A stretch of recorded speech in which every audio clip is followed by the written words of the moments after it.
The story of Upbuild began in a monastery. On our quest to understand ourselves more deeply, we recognize that it is our attachment to our egos, our identities, that gets in the way of being our true selves. This podcast will help you understand your ego. It will help you better understand your inner world, the motivations, insecurities, and emotions that affect your every action and relationship. Welcome to Upbuilding the Self. Hi, this is Hari Prasad. Today we're sharing something a little different. Michael was recently a guest on the LoveLink podcast hosted by Brooklyn-based therapists Sina and Simone.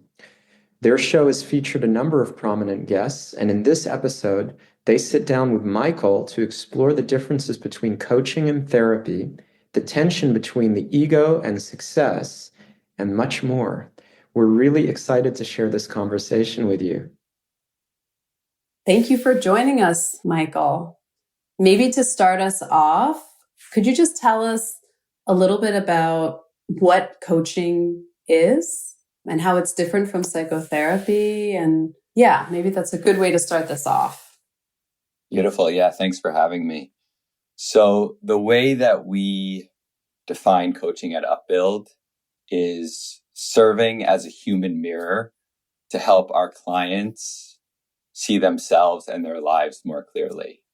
So the role of a coach is really about being with someone and witnessing someone as they figure out who they are and what's really important to them, and then help them design and take action that supports that understanding. So another way that we talk about coaching at Upbuild is a process that helps people align their internals with their externals. And for that, we need three things: awareness, accountability, and action. So awareness that's grounded in insight, then action that is grounded in that awareness, and then accountability to accompany that action. And in terms of how it's different than psychotherapy, I've never been a psychotherapist, but I actually think there's more in common than there are differences, because from my understanding, psychotherapy is about helping people live healthier and better lives as a result of insights that they get about themselves. And coaching is no different. Also, all of the progress that comes as a result of the relationship comes in the context and foundationally from the relationship between the practitioner and the client. And so I think that's very similar for both psychotherapy and coaching. But this is a common question that we get. And so what I like to share are three main differences between coaching and therapy. So the first is that therapy tends to have more of an emphasis on looking at the past and digging into the past, and that might include childhood, where coaching tends to be more emphasizing the present and the future. Now, it's still the case in coaching that we will have to look at the past, because as human beings, we tend to take our past and put it in our present and put it in our future. And so over the course of a coaching relationship, we usually do need to do some digging around in the past. So the second key difference is that for people who are going through some sort of mental health challenge or experiencing some sort of trauma or depression or intense anxiety, usually therapy is much more well suited for those types of people, because the therapist is trained in dealing with those sorts of things, whereas in coaching, it's often the case that we are not trained to work through those sorts of things. And then finally, I would say the third key difference is that in coaching, there tends to be more of an emphasis on action, which is why we can see a lot of progress very early on in a coaching relationship, because of people getting into action and actually moving towards their goals. So what that means in practice is at the end of almost every session, I will ask some version of the question, so what are you going to do about it? You've gotten a bunch of insights from our conversation today. What action or behavior or practice will actually support you in moving toward your goals? So the majority of the work of coaching occurs in between sessions rather than in sessions. How did you personally come into coaching? What led you to this field? Yeah, that's a fun story. So out of college, I went to Duke University, and like many of my classmates, went to Wall Street right from school. So I was working as an equity derivatives trader at Goldman Sachs. And in many ways, that was the perfect career for me. It was intense. It was competitive. It was an environment where you could be aggressive and loud. And that was actually rewarded rather than looked down upon. So in many ways, I loved the job and the career, and I could see myself there long term. But also, as I was getting started in my first couple of years, I was experiencing a suffering underneath all of that came from a disconnection from myself, from my real self. And also because as part of that culture, there was greed and arrogance. And it wasn't that the culture gave me those things. Those things were certainly there inside of me before I got there.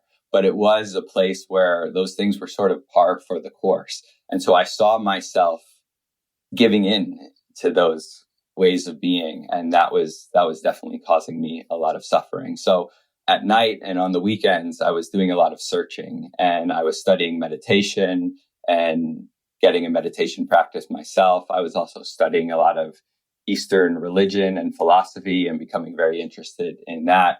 I had also experimented with psychedelics and exploring different states of consciousness through that. And this all led to a single interaction that I had with a friend of mine who forwarded me an email that listed a bunch of really cool events that were taking place in New York City. I was living in New York City at the time. And one of the events that he thought I might be most interested in from that email was called Have Dinner with an Investment Banker Turned Monk. So given my career as an investment banker and also my interest in the monk life, this was the perfect opportunity for me. So I signed up for the event. I went down to the monastery, which is still there in the East Village of Manhattan. It's called the Bhakti Center. And I met this man, this monk named Razanath. He was wearing his white robes. And this was the first of 3 very profound experiences that I would have in relationship to him. So he, for the first time, was someone that I had met who really had this incredible understanding of areas of the world like science and math and economics and very analytical ways of thinking. But he combined that with a very deep faith-based and spiritual view of the world. And he had an extreme dedication to his own spiritual practice. And I could see the benefits just in how he interacted with me of that dedication. So I knew that I wanted more and more of his association because these worldviews didn't conflict for him. They actually supported each other. I remember him explaining to me quantum physics through the lens of spirituality and spirituality through the lens of quantum physics. And I was like, I need more of what this guy is offering. And a few months after I met him and his monk partner in crime, a man named Hari Prasad, offered a course on the Enneagram, a 6-day workshop on the Enneagram.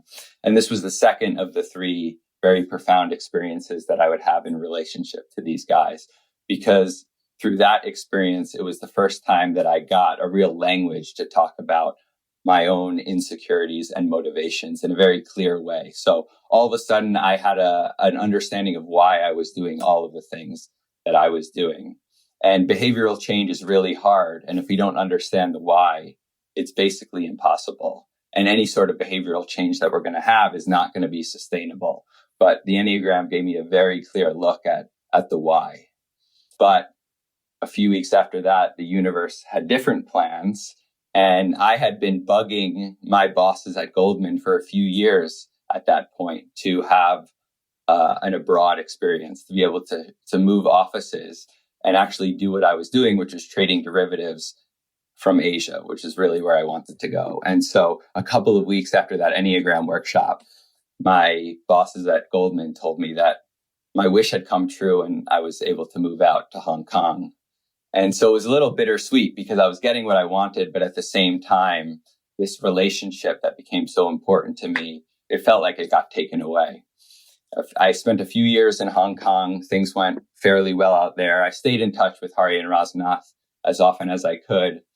And then at some point, Goldman asked me to move from Hong Kong to Tokyo for a better job and for an interesting opportunity out there. And about that same time, Hari and Razanath, with the blessings of their spiritual teachers, decided to leave the monastery and move out of the monastery, but still bring everything that they were teaching and learning into the world. So now they started doing the work that they were doing in the monastery with organizations and with individuals, with leaders. And this was the official start of Upbuild as a leadership development and coaching company. So I used that opportunity to talk to the powers at be at Goldman in Asia, to fly them out to start to do some work with my teams out in Asia. So the first year we did a big Enneagram workshop in Tokyo, and the next year in Hong Kong. And this was the third of the three profound experiences that I had in relationship to them, because all of a sudden I saw an environment where there was not a lot of vulnerability, not a lot of relatability, people not openly expressing themselves. And in just a few hours, these men had created this incredible container where people felt safe to share themselves. There were analysts all the way up to partners at this workshop. And we actually had a woman come up to us during the lunch break and just start crying, tears of feeling understood and loved. Oh, wow. And it was really beautiful. And I started to get the sense that actually this is the type of work that I need to be doing. So we would have meetings where it would be the Goldman team on one side of the table and the Upbuild team on the other side of the table. And I always sat with the Goldman team because that's where I worked. But it was through those meetings that I started to get a sense, actually, I want to be sitting on the Upbuild side of the table. It's amazing and so brave. And I think it's so clear. And I think maybe it speaks to the way that you were inspired, but I think also speaks to the demand of having those two worlds bridged together, the spiritual, the kind of vulnerable, the more tender part, but also the corporate anchoring, someone who can explain things, someone who understands the professional world as a way to kind of translate things for people who I think sometimes have a hard time connecting to, whether it's just personal growth for personal growth's sake or the more kind of spiritual sides of themselves. Yeah, beautiful. And a lot of people will, on first glance, feel like spirituality and practicality are mutually exclusive, like they don't go hand in hand. But when I think about what spirituality really is, it's becoming less and less of what we're not and becoming more and more of what we are. And there's not really a more practical pursuit than that. I'm so curious what you learned about yourself, like when through these three experiences, transformative experiences that you had that led you to become an Upbuild coach. I wonder, what were the openings there through those experiences where you were like, oh, I'm like learning something new about myself and my motivation. And these are the things I need to work on in myself. What I learned was that my biggest ego insecurity is about my own value. Mm-hmm. And so as a compensation for that, it's very easy for me to slide into some sort of performance mode, to slide into a mode of being where I am trying to prove and defend how valuable I actually am. And while that got me a lot of success and achievement in life, there was also a big limitation to that, because it would mean that I might show up in this sort of way with this group and then this sort of way with this group. So there'd be a chameleonic way of being in the world. Or I would name drop or, do these things that might seem harmless on the surface, but in a deeper way was taking me away from who I actually am and the best version of myself. So rather than shying away from that, I learned how important it is to actually step into those things, to shine a light on those things, to take responsibility for those things. And then once the awareness is starting to get cultivated, then there's choice. Do I play into it or do I not play into that? And hopefully over time, the courage builds to not play into it as much, which automatically gets us closer to who we actually are. Yeah. Thank you for sharing that. That's so relatable. I think so many people struggle with that. Can you explain? I mean, ego is such a big word, and there's so many ways that we use it, especially in the work that we do. I'm wondering if you can explain the way that you define ego in your work and why it seems to be so critical to kind of working towards your clients or your goals. Yeah. So the way that we define ego at Upbuild is the identity of who we think we should be.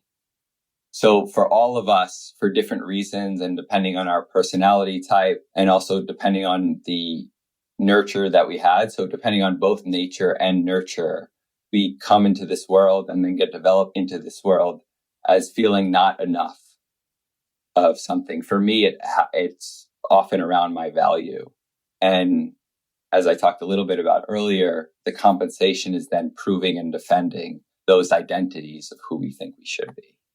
So at Upbuild, we think about there being a spectrum between ego and self. And all of us are somewhere on the spectrum, depending on how identified and how fixated we are in the ego's agenda for us. And by bringing light and awareness to those fixations, that helps us move along the spectrum from ego towards the self, which is who we actually are deep down. Mm. So in some ways, the ego is a little bit like a false self, like the should rather than the desire, the want, the authentic parts of ourselves. Exactly. We speak about it exactly as that, the false self. Mm. Got it. Yeah. So maybe walk us through, like, a client comes to you, and what are the types of reasons that somebody might seek you out for coaching, and how does that course of coaching go? What are you helping people with in that process? Because of our own backgrounds, we tend to work with a lot of people in the business world. So we work with a lot of startups, founders, CEOs, executives, leaders. Because of my own background, I also work with a lot of people in the finance world, lawyers, architects.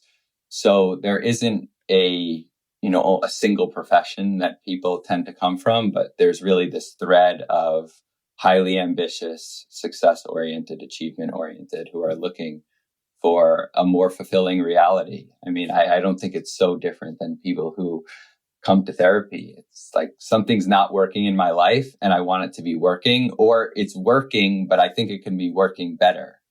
And so that's why people come. Now, given our spiritual heart and the training of our co-founders and my partners in the monastery, it might be the case that at some point in the journey of coaching, the conversations turn to a more spiritual angle. We also offer courses on the Bhagavad Gita and other courses that go much more directly towards spirituality. But usually it starts out with this work on the ego. So what's getting in the way of you being your best self? What are the patterns? So these are the types of questions that we will ask early on in our relationships to help people see themselves more clearly. And then over time, it's about taking responsibility. What actions do you need to do? What further reflections do you need to do to help you actually take responsibility for these egoic patterns so that they don't become the driving force for your actions? Right. Yeah, that's actually a big question I have is, because we live in this capitalist society and you're working with a lot of people who are very ambitious and driven, and that their egos drive them. And they're staying in their professional path, perhaps, but wanting to be less driven by the ego. And I guess I wonder how you think about ambition and its place in a person's life. Yeah, I really appreciate this question. I think there's not an inherent tension between ambition and work on the ego, because working on the ego is an incredibly difficult pursuit. It's not a small goal at all. And so how are you supposed to achieve anything unless you have ambition? And similarly, if you are doing acts of service for people, acts of service with ambition is way better than acts of service without ambition, right? You're going to be a lot more effective. So actually, people with ambition who come to this work have a big leg up compared to people with less ambition. So I think it can be very supportive. Now, when we look around in our society and our world, and even if we are honest and look in ourselves, we can see that ambition is often laced with a lot of selfishness and arrogance. And so there are a bunch of ways that we work with people to help them cultivate humility. The first is to help them see that actually anything that I am, anything that I've gotten in this life, any achievements that I've had actually come because people have contributed to me in some sort of way. My teachers have contributed to me, my parents, any mentors. And even beyond that, where did I get the ability that I have? That all had to come from somewhere, and it certainly didn't come from me. So this is also where the spiritual work gets really interesting, because we trace why am I here? What am I all about?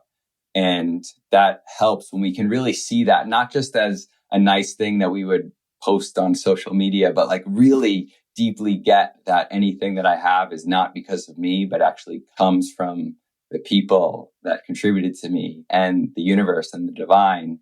Then I can start to see that it's not really about me, and that I'm just lucky to have everything that I have in this life.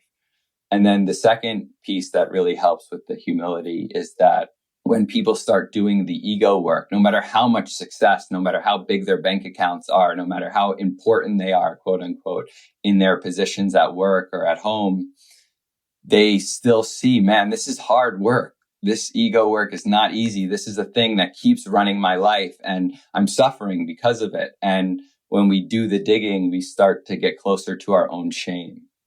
And that can be painful. That's a long and hard process. But actually, in getting closer to our own shame, the humility naturally starts to take place, because we see how hard that is to be able to do that work. And from there, it creates a lot of purification, which is what's needed to take that next step towards the real self. Do you get a lot of people with career changes after their work with you? I mean, is that a common outcome? That's a great question. We try not to tell people anything. We have a belief that people have the answers inside them, at least most of their answers. With that being said, I think a lot of people come to us having some sense that a career transition is probably necessary for them. But as people are staying in the jobs or lives that they have, hopefully there's a mindset shift, and the how of what they're doing becomes different, even if the what of what they're doing is the same. You described that woman in the workshop at Goldman, I guess, who came and she was in tears, right? And so thankful for the workshop. And it just makes me think about once people's hearts are open and they can also feel the way they're driven by their ego, and maybe they also begin to feel some self-compassion too, and gratitude, and sort of these more softer emotions, that it's very hard to be with the harshness in the culture of an organization, where everybody else is in this other mode. I would imagine it would start to feel exhausting. Uh-huh. Yeah, my partner Razanath likes to talk about it as it being a literal crisis of belonging. Once you start walking down the path, it's I don't belong here anymore. And that can even happen not only in our organizations, but even in our own families, which we're not going to leave. So that's a pretty difficult situation, and it requires having support, having someone to be able to walk alongside you who may have much more relatability to what you're actually going through. I'd love to hear more about the spiritual component of Upbuild, because it seems like that's a really unique component of your coaching company. Typically when I think about coaching, I don't think about the spiritual aspect of it. It sounds like it's not always part of the work, but that for patients that are interested, you integrate it, and it sounds like a specific spiritual practice, like Buddhist or Hindu. Yeah, I mean, I'd love to hear more about what spiritual approach you're using and how that really plays a role in the work. Yeah. So, I mean, first and foremost, the thing is that that's where we are coming from. And so everything that we can offer to our clients stems from our own personal work on ourselves. I talked a little bit earlier about how the definition of coaching is serving as a human mirror. So coaching is all about mirroring, and we can only be an effective mirror if we're not trapped in our own egoic patterns. And so first and foremost, it starts with the work on ourselves. And a lot of that work is spiritual. So even if we're not talking to clients, and I've had clients that I've worked with for 5 years or more than 5 years, where spirituality has never really become a topic in our work. And that's completely fine. If they're not interested in it, then that's not where we need to go. Now, we'll still hold it in our hearts of where we are coming from and how our spiritual work can help us in that relationship. But it's not something that we are necessarily speaking to clients about unless there's an opening. With that being said, there's a lot of very practical principles that we will bring into our work. So one that I would share with you is something called the 4 levels of motivation. And this is a framework that comes directly from the Bhagavad Gita, which is the sacred text that really forms the centerpiece of a lot of the work that we do at Upbuild. The Bhagavad Gita is sort of the classic on yoga wisdom from ancient India. And so the 4 levels of motivation is a framework that comes from chapter 7 of the Gita, where Krishna, who's the speaker of the Gita, is talking about the 4 different reasons that people approach spiritual life. And the universality of this is that those 4 reasons translate into the 4 motivations that we have for doing anything, whether it's being involved in relationships, making big decisions, making a job decision, how we show up in our personal or our professional lives. And so the 4 levels of motivation are motivation by fear. And this level is characterized by avoidance. We want to avoid some sort of consequence that we see as negative. And so at this level, our relationships are formed based on survival. We're just trying to survive and not experience the negative consequences that we don't want to experience. So that's level 1. Then level 2 is motivation by prospect, where we have a strong attachment to results. So we have goals, and these goals are very me-oriented at level 2. And we're trying to achieve them, but there's always a restlessness and a feeling of dissatisfaction. And relationships at this level are very transactional. And there's a lot of objectification at this level. And objectification can seem like a very intense word, but it's actually happening all of the time, where I'm looking at other people as objects to help me get what I want.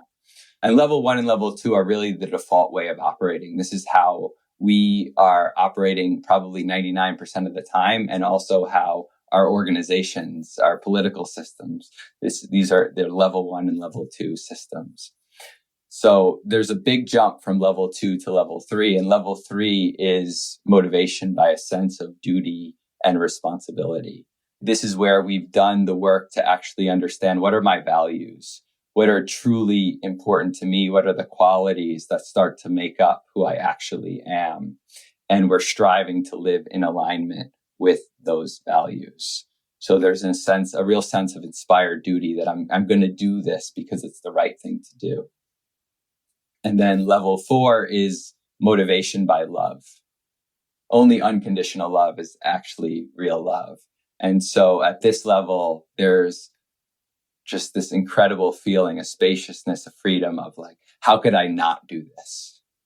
So to bring it back to your question, a lot of our coaching work is about helping people see how level 1 and level 2 are at play in their lives, and then doing the work to help them move to level 3. So doing the values work of what's truly important to me, what gives my life heart and meaning, who am I at my core, and then what do I need to do to take steps to move towards those values and actually live them. And then only from that platform of level 3 do we have a chance of experiencing level 4. We can't skip steps. And so the coaching work is very much about moving into level 3 so that we have just a little chance to experience level 4. And what do you notice in clients once they maybe touch level 3 or get a little taste of level 4 maybe? Like what do you notice? What shifts do you notice in them? I was speaking to somebody yesterday who's a brother of a client that I've had for a long time. And he was talking about how he was noticing in the family dynamic that his brother was just very different from how he used to show up. And I think that's usually the first sign. It can be really hard to recognize this stuff in ourselves as we are changing. But hopefully what starts to happen is the experience of the people around us actually get better because we're less trapped in who we think we need to be.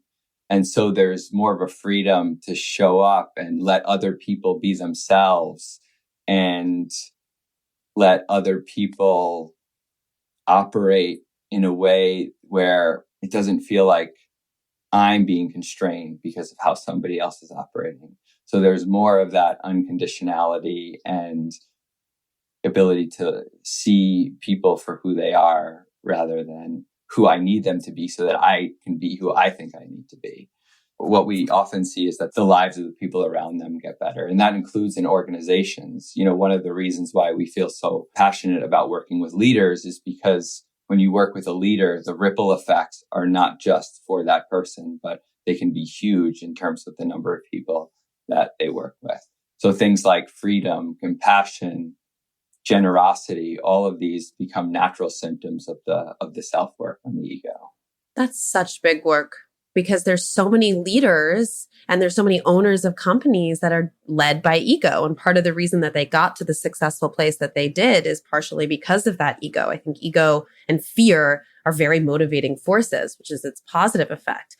I feel like so much of the work that I do with my clients is working in these toxic environments and trying to help them sort of manage themselves and eventually either recognize whether they can work within this culture or decide that it's not okay to work in this unhealthy environment and find something healthier. But when you can really change a leader and you change a whole culture, I mean, it can change the lives of so many people. Yeah, thank you for sharing that. The number one trait that we see in leaders, good leaders, is one of self-awareness. So there are lots of skills like communication and creating systems and all of that stuff, which can be really helpful for leaders. But actually, if you want to make the most change, it just starts with the leader seeing themselves more clearly. I was also thinking too, this idea of living a life with intentionality, which I think becomes progressively more difficult when we have so many screens and when there's just so much distraction and when we're living in a city environment where there's just so much noise. To live a life of intention kind of takes a lot of work and effort. And I hear that being a sort of a big part of the work that you're doing, kind of having this awareness so you can make choice, but also thinking about values and whether or not you're living a life aligned to those values, which I think is also very parallel to psychotherapy in many ways. Yeah, I love that idea of intentionality and think that that's not a small thing, right? It's like when people come to therapy, or in my case, when they come to coaching, that is a huge, huge, huge moment in their life because they're waking up and they're saying, I want to be more intentional about my life. I'm sick of the old way of being. And there's, even if I don't have the language yet, there's something that I'm wanting. And I just want to bow to that because it's such a beautiful gesture of I'm ready to do this work. Yeah, it's a big deal. And we don't have much time here on planet Earth, you know, so it's important. It's important. I'm curious if you have any advice or, you know, what are some key practices or habits that you recommend to help people let go of being driven by their ego, or just in general, any practices that you think are helpful for people? So my partner, Hari Prasad, who is Rasana's partner in the monastery and is now one of my partners at Upbuild, he will often share that when he is not seeing his ego, he does not celebrate. Instead, he sounds the alarm. Because when we're not seeing it, that's when it's most dangerous. That's when it's very likely in the driver's seat. So the key practices that we often recommend are ones that help us become experts in our own consciousness, help us really become experts in identifying when the ego is present. So one of the practices that I will often offer to my clients is one where they make a log of any of the behaviors that we're working on and see it show up in real time. So we often meet every 2 weeks with our clients, which means there are 14 days where they're living their life. And so it can be very powerful in our session to look at the past and see where it's shown up in the past. But then what an opportunity over those 14 days to actually identify it in the present.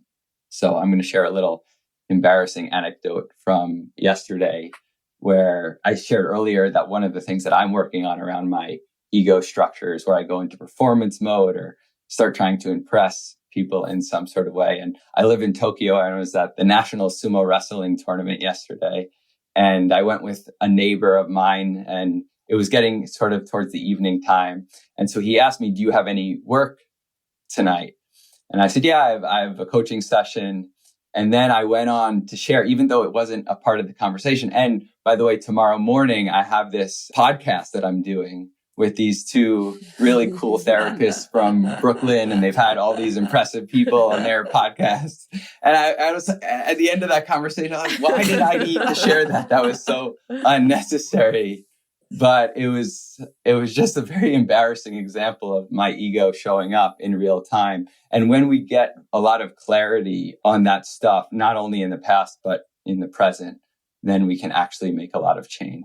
And even if I don't make any change in that moment, it's still an opportunity for me to see it show up in my life, so that next time I have the choice to actually make a different choice, which is the only way our lives are going to change. Beautiful. I love that. Yeah, it's we all have that, and there's always the ego at play. But if you can catch it, that's just one step towards recognizing it and moving beyond it.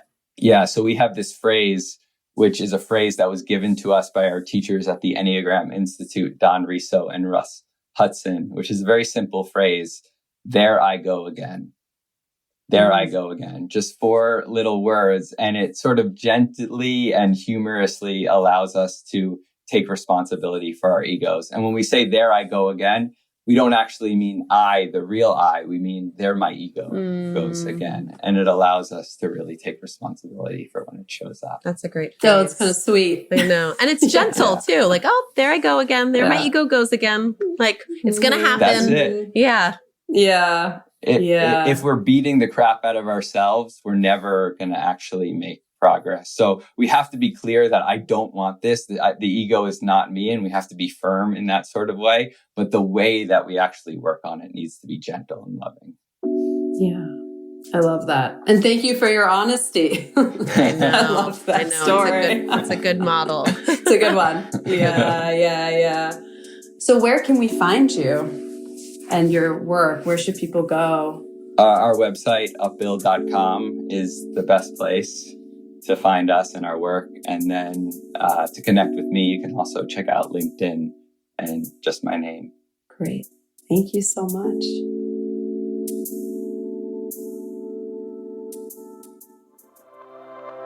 Thank you for listening to Upbuilding the Self.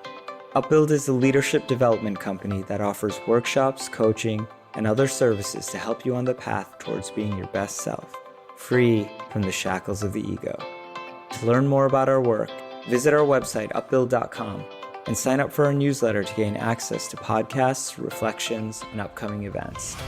If you enjoyed this episode, please go to iTunes to leave us a review so that others can find and benefit from the podcast. We look forward to being with you again next time.